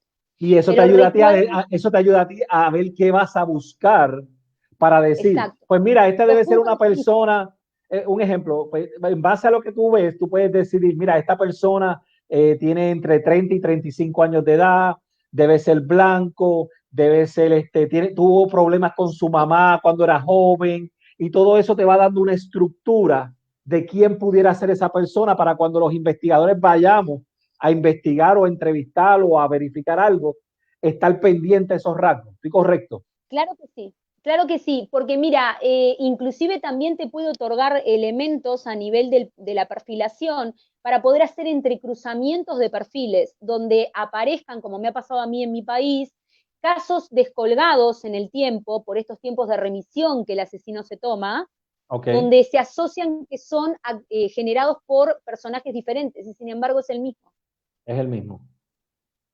Entiendo. Porque hay un modus operandi. En mi país hubieron dos casos importantes. El caso de Goncalves, que fue un caso, un homicida de aparentemente dos casos confesos, pero yo creo que ha matado a más gente, ya fue procesado y demás, que también de alguna manera aparecían elementos muy significativos con casos que aparecieron sueltos, aleatorios, en el periodo que él estaba con salidas transitorias. Veo. Los casos que aparecían en el periodo que él estaba con salidas transitorias tenían la característica de ser homicidios de mujeres jóvenes que aparecían sumergidas en médanos de la playa, ¿ok? De arena. Y él mataba con esa característica, las ponía muertas debajo de esos médanos sepultadas. Este tipo de lineamientos o puntas de pericia dio a pensar qué pasaba con él en los momentos que estaba con salidas transitorias, si no era que salía y cometía más crímenes. Veo. Porque aparecían comportamientos parecidos. Ahí también tienes que tener mucho cuidado con los copycat, con los que copian el comportamiento de alguien a quien admiran. Claro que eso ocurre. Mira, claro vamos, que sí. te agradezco un montón. Vamos a las preguntas. Déjame ver, tengo una pregunta por aquí. Con muchísimo gusto. Tengo Fernando Navarro. Este es el momento, los que nos están viendo, tenemos alrededor de 44, 45 personas que están viendo la charla ahora mismo. De las personas que tengo, este es el momento, si usted tiene alguna pregunta, este es el momento de entrar ¿verdad? Y poner las preguntas ahora mismo. Tengo una pregunta de Fernando Navarro Nieves. La doctora Adriana Sabio, a base de su experiencia, ha escrito libros sobre este tema. Parece que entró un poquito tarde. Este es el momento, si les puedes hablar de tu libro. Sí, mira, bueno, muchísimas gracias por la pregunta. Actualmente ya estoy preparando la segunda edición porque me lo han pedido y estoy bastante atrasada en eso, del libro que tiene un título muy fuerte que se llama Yo nací muerto, que es un libro que compila 10 casos paradigmáticos del perfil criminal en la historia de la humanidad, mirados desde la crianza materna y desde el vínculo de la madre hacia ellos desde la infancia hasta que se transforman en asesinos en serie. Así que sí, he escrito sobre este tema y el título tiene que ver con justamente una negación que hay de parte de estas mamás frente a la existencia de estos hijos muy especiales, y bueno, es como no haber nacido. En realidad aquí está invertido el proceso, ¿no? O sea, ellos sienten un sentimiento de vacío y de muerte muy grande en su interior, por supuesto no lo justifica, pero ese elemento yo lo trabajo muchísimo de la parte de perfilación criminal, en todo lo que son este tipo de estructuras, y tengo uno que estoy creando actualmente y que tengo que también trabajar sobre eso, que el nombre es Cero. Cero con Z. Cero. Que en realidad está asociado el concepto a lo neutro, pero lo neutro no por equilibrio, sino lo neutro por negación a todo. No entra nada ni sale nada, ¿ok? Es mentalidad cero. A su vez es un título que lo puse trabajando mucho el caso de Sam Berkowitz, de David Berkowitz, el hijo de Sam, que es un caso paradigmático también del perfil criminal. Y bueno, también voy a estar trabajando, así que el seguidor tuyo va a tener oportunidad de poder leerlos si Dios quiere, y estoy viendo la posibilidad de poder sacarlos también online, ¿ok? Ahora con esto de la cuarentena, ver la posibilidad de hacerlos por intermedio de bookpads y formas online para que los puedan acceder de esa manera. ¿El libro está disponible en Amazon o no lo tienes en Amazon? Habría que llamarte para poder... Cuando saque ahora la segunda edición, prometo hacer la disponibilidad en Amazon y conjuntamente con este nuevo. Pero sí va a estar, porque ya estuve trabajando sobre eso. El que quiere el libro anterior, ¿verdad? El que quiere tus libros, ¿a qué correo electrónico te escriben para, ¿verdad? Para ordenarte el libro? Ok. Bien, PSIC de psicóloga, Adriana Sabio. Perfecto, una maravilla. @gmail.com. Ahí me pueden escribir con muchísimo gusto. Tengo aquí otra pregunta. Brendaliz Santoni Muñiz dice, ¿son las características de un asesino en serie hereditarias? Y de ser así, ¿provienen del lado de la madre o del padre? Wow, bueno, qué pregunta. Eso es otra investigación aparte. Muchas gracias por la pregunta. Mira, los problemas relacionados con las neuronas nicotínicas Ajá. los transfiere genéticamente la mamá. Ok. Y por lo general se asocian a la información materna que tiene la madre asociada a cómo ella ha respondido a los estímulos en su vida, ¿sí? Y también cómo responde ella al género masculino. Esto que te digo es la primera vez que lo digo, pero en realidad hay investigaciones que están, sí, hay que escribir muchos libros. Es un área sumamente oscura, a mí siempre me gustó por eso, porque se sabe muy poco, pero en realidad lo que se investiga, hoy por hoy lo que se sabe es eso, ¿ok? A ver, ellos heredan una predisposición a no tolerar demasiado, diríamos, la frustración, ¿bien? Eso lo heredan. A su vez, cuando nacen, el núcleo familiar puede promover más esa conducta, pero esa conducta en un origen, la mayoría de las veces es heredada. Esa herencia de las neuronas nicotínicas viene asociada a algo que la mamá, desde la mitocondria, desde sus células, le transmite al hijo, pero es la madre a hijo varón. Es cruzado. Veo. Wow. No es la madre a hija mujer. Es madre a hombre, o sea, de la madre al varón, al hijo varón. Exacto, madre a hombre, ¿ok? Entonces ese elemento también podría estarnos explicando por qué hemos tenido, los casos que hemos tenido, mayoría género masculino, caso paradigmático típico de la fantasía, pero también tiene mucho de casos reales estudiados, el caso de Norman Bates. Ok. Con su problema materno. Quiero decir con esto, el problema materno psicológico que tienen después que nacieron, también tiene un antecedente genético, pero es la mamá la que lo transfiere. Ok. El tema de no tolerar, ¿no? ¿Ok? Esta alteración en esa parte neurológica. O sea bueno, déjame no decirlo, o sea, pero el problema surge de la crianza de la madre. Puede ser, y de la historia que traiga la mamá, y cómo la mamá haya introyectado toda esa vivencia y qué alteraciones haya generado en ella, ¿ok? Y de la abuela, porque mira que cuando nosotros hablamos de estos casos, como pasa con abuso sexual infantil, son casos transgeneracionales. Yo me encuentro con el asesino en serie, pero él es producto de 2 generaciones anteriores que tengo que analizar. Ok, te tengo... Él actúa lo que Ajá. 2 generaciones de antes no se animaron a hacer. Veo. Te tengo dos, tres preguntas y son muy buenas. Ok, no hay problema. Dice, Angeli Marie Cruz pregunta, ¿qué puede llevar a un asesino en serie como por ejemplo Dennis Rader, que era Sí, BTK, BTK a Killer. esperar tanto tiempo entre un asesinato y otro? Es muy buena pregunta. Mira, ellos tienen un periodo de remisión o de resguardo entre acto criminal y acto criminal cuando serializan, pero BTK Killer, o sea, es un perfil muy especial, porque primero, un sujeto con altísimo nivel de coeficiente intelectual, y segundo, él fue el único homicida serial de mujeres que creó un dispositivo personal para poder evitar matar mujeres y canalizar su deseo de matar y engañar a su mente para hacer de cuenta que lo hacía, pero no lo estaba haciendo. O sea que eso fue lo que llevó a que él esperara tanto tiempo en un momento dado. Ok. Mi percepción es esa. ¿Qué era lo que hacía? Primero que varias cosas. La primera, eso, que armó un dispositivo para evitar salir a matar. Él tuvo periodos de remisión donde había desaparecido totalmente, y lo que se encuentra cuando se le incautan las cosas de su hogar es que había manequins femeninos que él había creado, que tenían características y partes más como humanoides, donde él torturaba a esos maniquín para evitar salir a matar mujeres. Wow. Reales.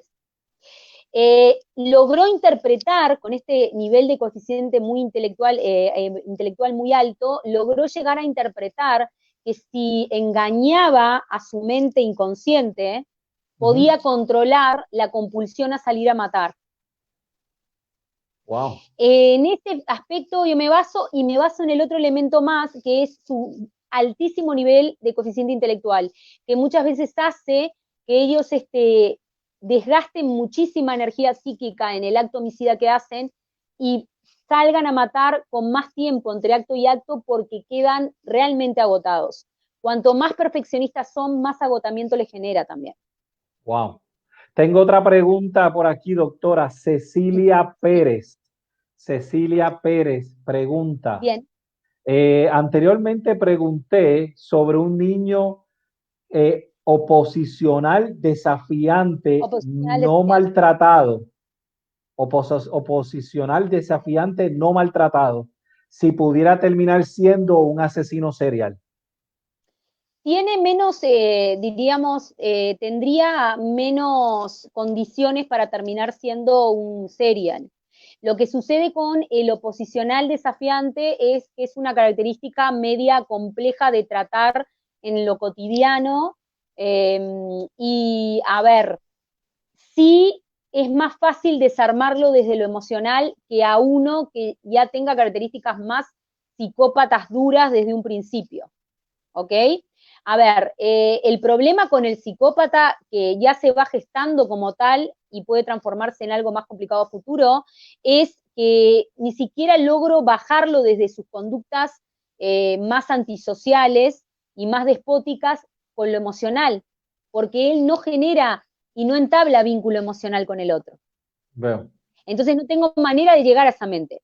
En el caso del oposicionista, si bien es complicado, porque es una característica que puede aparecer en algunos casos de seriales que se han investigado, pero como muy tenue, es una característica que puede ser mucho más trabajable desde el punto de vista psicoemocional. Y podemos mitigarla, controlarla mucho más y atenuarla, porque el oposicionista es discutidor, pero tiene todavía el canal de vínculo emocional y psicoafectivo con el otro, abierto. Mientras que el psicópata, que ya entró en un nivel de varias características, según el DSM-5 en adelante, que lo clasifican, se bloqueó y es muy difícil poder llegar a él. Veo. Tengo otra pregunta. Esta pregunta viene desde la página mía. Fernando Fernández, investigador privado internacional. Solimar no está acá en Caribbean. Es que tú me ves así, para aquí, para allá, pero tengo la página de Caribbean Forensic aquí mirándola. Tengo acá la página mía mirándola. Tengo tenemos disociación de cadenas sociales. Mira, tengo a Solimar Fernández, dice que si has entrevistado a algún asesino en serie, si te ha dado miedo si lo has hecho y si te daría miedo hacerlo si no lo has hecho. ¿Has entrevistado a asesinos en serie? Una pregunta que siempre me hacen. No directamente con casos cometidos, o sea, a ver, tuve oportunidad de tener contacto con Goncalves, que fue el caso que mencioné, que él estuvo recluido en la cárcel central aquí en mi país, en una zona que por lo pronto también era una zona VIP para ellos, estaba en un lugar bastante inaccesible, que esa es otra característica que tienen, que cuando son procesados, por lo menos en mi país, manipulan tan bien que logran conseguir lugares que ningún otro preso consigue. Pero lo que sí tuve, si no, es increíble, lo que sí tuve fue un contacto directo con muchísimos violadores seriales. Violadores seriales. Wow. Y el comportamiento del violador serial, gracias a Dios, en los casos que yo trabajé no llegaba a la comisión del acto criminal. Sí tuve homicidas mujeres, pero no eran seriales. En el caso del violador serial, el comportamiento psicológico, diríamos, en la escena con la víctima es muy similar al que tiene el homicida serial que mata y logra matar a su víctima, ¿no? ¿Verdad? Porque hay algo que yo siempre digo, que lo voy a sostener siempre. Los homicidios tienen siempre un, diríamos, soporte o un punto de partida que es psicosexual. Siempre. Piensen y díganme algún homicidio que no haya sido generado por un fenómeno psicosexual o emocional y no existe. No existe. Todo está atado a la sexualidad. El elemento está asociado directamente a la sexualidad, que puede estar expresada de distintas maneras, ¿ok? Porque pueden ser, diríamos, perversos sexuales, hasta gente que quizás, como el caso, por ejemplo, de El Ángel de los Solteros. A ver, estaba el elemento sexual presente, todo distorsionado, pero estaba. Exacto. Y también aparece esta cuestión pasional de querer que el otro le dé lo que él buscaba, seguramente como móvil para cometer su primer homicidio. Entonces, el comportamiento de los violadores seriales siempre es muy semejante. Voy a la pregunta concreta. Miedo no. Nunca me sucedió, y van a decir, es muy psicopática, no tiene miedo, no sufre miedo. Nunca me sucedió, en realidad, sentir miedo. Sí puede ser como una sensación de estar un poco expuesta. Ok. Sí, y de ser observada. Y hay una frase que a mí me gusta mucho de Edgar Allan Poe, que dice que cuando uno trabaja con la oscuridad, hay que tener cuidado porque no solamente uno mira dentro de ella, sino que la oscuridad también mira dentro nuestro. Dentro de ti. Wow. En el momento que miramos. Y nosotros, como ustedes saben, los clínicos, y más cuando somos peritos en la parte de perfilación, estamos con nuestro instrumento número 1, es la mirada. Claro. Sí pude sentir desprotección y como esta sensación de helado en el cuerpo cuando llegaba a determinados puntos que me relataban que en esos relatos ya el que está por fuera haciendo la entrevista es como la próxima víctima. Veo. Porque ahí es cuando uno detecta esa hambre que tiene este tipo de personajes de capturar personas para seguir haciéndole lo mismo. Veo. Y ahí ya uno deja de ser un perito, un entrevistador, y pasa a ser, de alguna manera, una víctima potencial, que todos lo somos, ¿no? Pero claro, miedo no, pero sí eso, inclusive a mis alumnos, cuando me preguntan cómo saber si estamos frente a un psicópata o alguien bastante peligroso potencialmente en la entrevista clínica, uno de los consejos que yo le doy es que experimenten lo que sienten cuando hablan con él. Porque son sujetos que transmiten este elemento de la frialdad de la muerte, de lo, diríamos, vacío. A mí con Goncalves, que es un serial que tenemos nosotros en nuestro país, me sucedió de mirarlo y es como ver a través. La persona tiene la capacidad de no enlazarse ni siquiera con tu mirada. Wow. Es como mirar un vacío, como que uno atraviesa a la persona con la mirada, no ve nada, no hay nada. Una de las, fíjate, ahora que tú mencionas eso, una de las cosas que cuando yo doy mi taller de lenguaje corporal y microexpresiones, es que muchas veces estas personas son difíciles de interpretarle el rostro, porque claro, tú no determinas si te están diciendo la verdad, si hay algún grado de decepción, a veces son complicadas. Me interesa mucho lo que me dijiste ¿Cómo no? del documento que estás preparando sobre esto, así que me interesa que me lo hagas llegar. Tengo una última pregunta, está acá en mi página. ¿El diagnóstico médico es asesino serial como tal o puede ser esquizofrenia? Bueno, es una buena pregunta. A ver, siempre hay mucha confusión en torno a eso desde el punto de vista diagnóstico. ¿Qué sucede? Ellos pueden tener, ellos tienen como todos nosotros un eje que vendría a ser netamente estructural en su funcionamiento psicológico, comportamental, y un eje, diríamos, psicoemocional o conductual o de personalidad. Cuando se entrecruzan los dos elementos, eje personalidad y eje estructura, nosotros tenemos al sujeto para diagnosticar. Por ejemplo, vamos a poner un ejemplo. Bueno, Bechika Killer, ¿okay? Tiene una estructura con muchísimos elementos de trastorno obsesivo compulsivo en el área en el eje de la personalidad, y sin embargo en la estructura es una estructura bastante esquizofrénica simple, diría yo, porque no aparecen elementos delirativos ni ideas delirademas, o sea, no aparecen, diríamos, todos ideas los elementos de esquizofrenia no están, hay algunos. hay algunos, como por ejemplo, la paranoia, el elemento persecutorio, el elemento que tiene que ver con esto de la alorreferencia, o sea, todos me están buscando a mí o todos tienen que, digo, entonces, no nos confundamos, ¿ok? Siempre les explico a mis estudiantes, porque si no parece como, es trastorno de personalidad, es psicópata, entonces no puede ser esquizofrénico. Sí, es psicópata y tiene características esquizofrenógenas, o tiene elementos esquizofrénicos simples, o es, por ejemplo, el caso de Robledo Puch, el ángel de la muerte argentino, que los invito a todos a investigarlo. Hay una película también muy buena que se las recomiendo, que es un documental, pero es película de él y es excelente. Te voy a agradecer Robledo, que me hagas llegar, te voy a agradecer que me hagas llegar los títulos y todo, porque los voy a todo. poner en la página Sí, para, cómo no. para subirlo, porque ¿Cómo? está todo el mundo muy enganchado con esto. Con muchísimo gusto. Robledo, por ejemplo, es un caso de un prepsicótico con una estructura prepsicótica con elementos de trastorno de la personalidad. Él empieza robando y empieza metiéndose en casas de desconocidos y usando las instalaciones de las personas de la casa cuando la casa estaba vacía. Y después comienza a matar.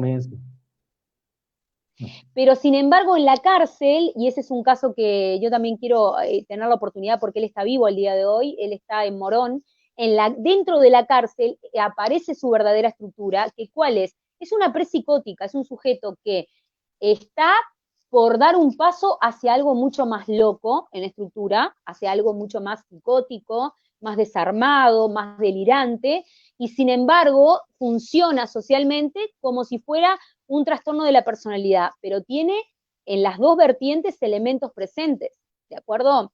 Entonces, cuidado con esto porque a veces interpretan que un eje es excluyente al otro, y en psiquiatría clínica nosotros lo que aprendemos claramente es que los dos ejes están entrelazados, y claramente imagínense las combinaciones posibles que pueden haber de este mundo de características en la forma de ser, en la estructura, etcétera, ¿no? ¿Verdad?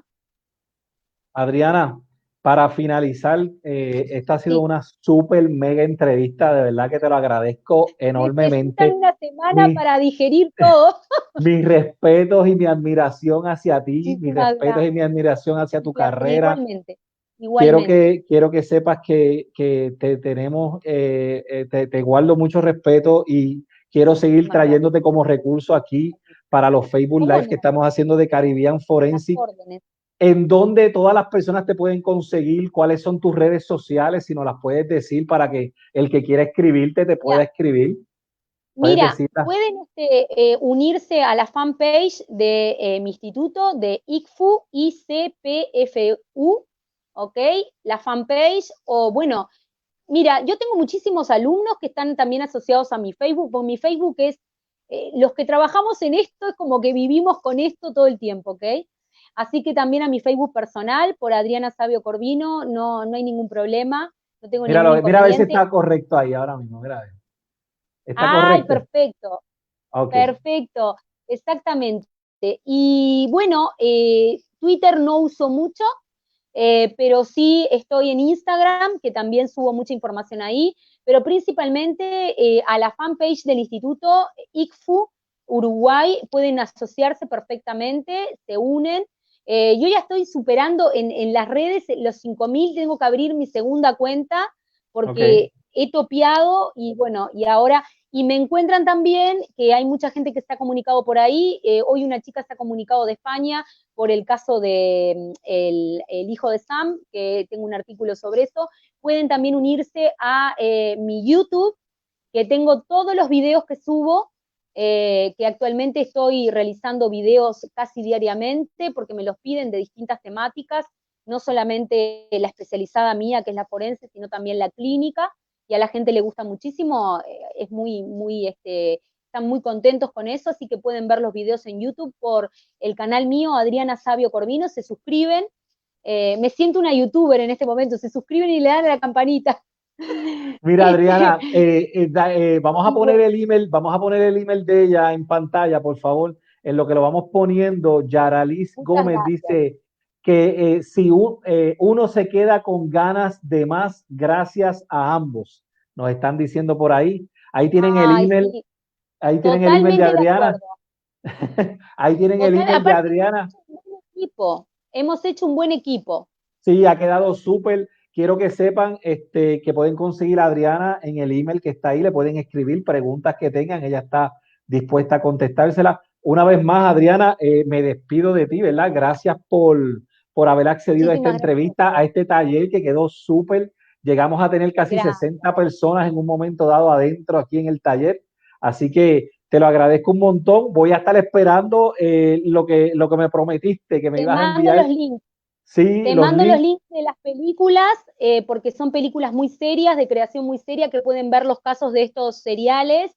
Y te voy a mandar también el material que te comenté de la parte, si tú quieres hacer otra charla sobre ese tema, no hay ningún problema, de la parte fisionómica en la parte de homicidios seriales, y links también, que los debes tener, de las entrevistas de Bundy sobre el análisis facial y comportamental de los gestos. Envíamelo es muy interesante. Y nada, yo actualmente estoy trabajando mucho con niños y con adolescentes, donde capto este tipo de casos y trabajo con esos casos especialmente para poder atajar, diríamos, la circunstancia del desenlace final, que en estos casos ha sido terrible y que tenemos que evitar todos, ¿no? ¿Verdad? Seguro. Bueno, gente, gracias un millón por estar aquí hoy. Gracias por la invitación. Después me comunico contigo. Cuídate mucho. Gracias. Bueno, gente, miren, quiero que sepan que esto ha sido una mega super entrevista. Va a estar disponible en la página de Caribbean Forensic para que usted siga, pueda verla después con calma. Número uno, también va a estar en mi página, Fernando Fernández, investigador privado internacional. Y también quiero recordarles que el próximo jueves voy a ver qué me invento, porque vamos a estar hablando de patrones de sangre en la escena del crimen. Mírelo, tengo algo aquí atrás, mírelo. No sé si lo ven. Ok, tengo aquí algo aquí atrás. Ese va a ser el próximo tema que vamos a estar trabajando el próximo jueves. Así que, gente, como ya saben, esto viene gracias a Caribbean Forensic and Technical College. Si usted quiere estudiar detective privado, o si usted quiere estudiar investigador forense, o quiere ser un experto en huellas dactilares y fotografía forense, usted tiene que ir a Caribbean Forensic. Usted puede buscarlos en Facebook, la página de Facebook, Caribbean Forensic. También tienen página en Instagram, que es Caribbean Forensic, @ Caribbean Forensic PR. Así que, mire, gente, esto ha sido todo por hoy. Les habló Fernando Fernández, investigador privado internacional, y me consiguen en Facebook, como ya saben. Y nos vemos el jueves que viene, que venimos con otro interesante tema, como ya les dije. Cuídense mucho. Nos vemos.